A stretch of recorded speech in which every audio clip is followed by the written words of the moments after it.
बात करते हैं चतुर्थ भाव में। चतुर्थ भाव में बुध देव का होना अच्छा माना जाता है, खास करके किसके लिए? अगर आपकी कुंडली मिथुन लगन की, कन्या लगन की, कुंभ लगन की, मकर लगन की, आपके यहाँ पर बुध देव का आना बहुत ही सर्वोत्तम उत्तम माना जाता है। तो बुध देव की अगर महादशा चतुर्थ घर से स्टार्ट हुई है तो आपने क्या करना है? इस महादशा को सही करने के लिए भाई देखो, बुध देव की सप्तम दृष्टि आपके व्यापार पर पड़ेगी, तो आपने क्या करना है? बुध देव की महादशा आपकी अच्छी जाए तो ये अगर आपकी चौथे घर से बुध देव की महादशा स्टार्ट हो गई है तो सबसे पहली चीज क्या है कि आप जो भी पढ़ाई कर रहे हैं या आप जो भी जॉब कर रहे हैं या आप जो भी व्यापार कर रहे हैं या उसका आपने क्या करना है? रोज अध्ययन करना है, चाहे सुनने से, चाहे सोशल मीडिया पे देखने से, चाहे आपने उसको लिख के स्टडी करने से। ये काम आपको नित्य करना है। पहला काम आपने ये करना है। दूसरा काम आपको ये करना है कि घर के अंदर भगवान गणपति की मूर्ति की विधिवत स्थापना करवाना है। बुधवार का आपको व्रत रखना है, अगर फास्टिंग आप कर सकते हैं तो। अन्यथा ओम गंग गणपति नमः इस मंत्र का आपको नित्य जाप करना है। और बुध की महादशा में आपने एक बात का विशेष ध्यान रखना है कि जैसे मान लिया आपके घर में आप 4 बहन भाई हो या आप जो है पिता हो, आपकी पुत्री हैं, ठीक है, तो पुत्री, सिस्टर यानी बहन, भतीजी और बुआ के संग घर के अंदर विवाद नहीं होना चाहिए किसी भी प्रकार से। अगर विवाद पैदा होता है तो आपको मानसिक पीड़ा पहुंचती है, दिक्कत होती है। ठीक, यहाँ पर मैं एक बात और आपको बताना चाहूंगा कि अगर चौथे घर में बुध है और बुध अपनी मित्र राशि के अंदर नहीं है, सम राशि के अंदर नहीं है, तो यहाँ पर एक प्रॉब्लम आपको और देखने को मिल सकती है। आपको हार्ट से संबंधित प्रॉब्लम हो सकती है, आपको हार्ट अटैक से संबंधित प्रॉब्लम हो सकती है, आपको कफ जन प्रॉब्लम हो सकती है। इस बात का विशेष आप ध्यान रखिएगा। अगर बुध की चौथे घर से महादशा स्टार्ट हो रही है, अगर आपने पन्ना यानी एमलेट पहन रखा है तो आप किसी भी अच्छे एस्ट्रोलॉजर से एक बार फिर से पूछ लीजिएगा, क्योंकि चौथे घर की जो महादशा बुध की होती है, सब कुछ बनाने के बाद, सुख देने के बाद में, वाहन भवन देने के बाद में कभी कभी चेस्ट में बहुत बड़ी रोग परेशानी दे जाती है।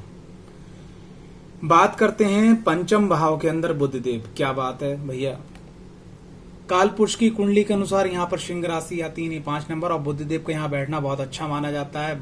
और ये खास करके विद्या के लिए, बुद्धि के लिए, स्टडी के लिए, हायर स्टडी के लिए बहुत अच्छा माना गया है। ठीक है, अब बात करते हैं यहाँ पर बस एक निगेटिव पॉइंट देखा गया है कि अगर बुध देव यहाँ पंचम भाव में बैठते हैं तो कभी कभी अगर कुंडली के अंदर, जिसकी जातक की कुंडली होती है, अगर उस कुंडली के अंदर सूर्य का, ठीक है, और मंगल का और गुरु का, शनि का बल अगर अच्छा नहीं देखा गया है तो वहां पर क्या है कि उस जातक के यहाँ स्त्री की संख्या, यानी कि जैसे अगर पुरुष की कुंडली है तो उसके यहाँ लड़कियों की संख्या ज्यादा देखी गई है। ठीक है, और बाकी सब मामले में बुध की महादशा यहाँ बहुत अच्छी रहती है। बुध की महादशा, बस एक बात का विशेष ध्यान रखना, कभी कभी क्या होता है कि पंचम भाव से बुध देव की महादशा जो है चलने के बाद में क्या है कि जो मैरिड लाइफ होती है वो कभी कभी गड़बड़ा जाती है और बड़ी बड़ी छोटे छोटी बात पे इशू होता है और वो बात कभी कभी तलाक तक पहुंच जाती है। इस बात का भी विशेष ध्यान रखना है।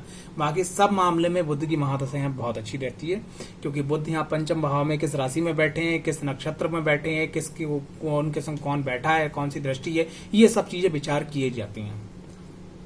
बात करते हैं छठे भाव में बुध का होना। देखो, छठे भाव जो होता है, अगर देखा जाए काल पुरुष की कुंडली के अनुसार यहाँ 6 नंबर आता है, लेकिन यहाँ बुध देव यहाँ पे बैठने के बाद भी बहुत अच्छा रिजल्ट नहीं देते हैं। बस कुछ ही ऐसे भाव हैं कि बुध एक तो छठे भाव में, अष्टम भाव में और द्वादश भाव में, ठीक है, यहाँ अच्छे रिजल्ट नहीं देते हैं। बाकी सब जगह लगभग इनके रिजल्ट अच्छे पाए जाते हैं। तो ये भाव में क्यों अच्छे रिजल्ट नहीं देते हैं? देखो एक बात बताऊं, ये क्या है, रोग, ऋण, शत्रु, कंपटीशन का भाव है। तो हमें क्या करना है, रोग, ऋण, शत्रु के पार्ट को एक्टिवेट नहीं करना है। आपकी छठे घर से अगर बुध की महादशा स्टार्ट हो गई है तो आप अगर व्यापार कर रहे हैं, नौकरी कर रहे हैं, व्यवसाय कर रहे हैं, कोई भी काम कर रहे हैं, उसकी आप स्टडी करना शुरू कर दीजिएगा। बस ये एक बहुत बड़ा अचूक उपाय है। स्टडी करना शुरू कर दीजिएगा। आपके आसपास भगवान गणपति का मंदिर है तो डेली उनके दर्शन करना शुरू कर दीजिएगा। बस इतना मात्र करते अगर आप चलते चले जाते हैं तो ये महादशा आपके लिए बहुत अच्छी हो जाएगी, क्योंकि आपने ना तो रोग को, ऋण को, शत्रु को एक्टिवेट नहीं किया, आपने कंपटीशन, छठा भाव कंपटीशन का, तो उसको एक्टिवेट कर दिया। भाई क्या होता है कि ग्रह जहां बैठता है वहां पर निगेटिव एंड पॉजिटिव दोनों एनर्जी फ्लो करता है, क्योंकि कुंडली के अगर 12 भाव हैं तो हर भाव का जो है कहने का तात्पर्य प्रभाव होता है। तो यहाँ क्या करना है कि एक और चीज है, यहाँ क्या करना है हमें कि हमें एक्टिवेट करना है प्लस पॉइंट को, यानी कंपटीशन के भाव को। अब ये देखिएगा, ये हमारी माँ का भाव होता है, जैसे मान लीजिए जिसकी कुंडली बुध की महादशा चल रही है और छठे घर में बुध बैठे हुए हैं, और तो यानी कि माँ से तो माँ का दूसरा भाव और माँ का तीसरा भाव। तो तीसरा भाव क्या होता है, छोटे भाई बहनों का होता है, यानी कि माँ से जो छोटे आपके मामा हैं, मौसी हैं, या ननिहाल पक्ष का कोई है, उससे आप अच्छे संबंध बना के रखिए। जब भी कभी मौका मिले तो उनको मीठा दीजिएगा, बहुत अच्छा हो जाएगा। ठीक है।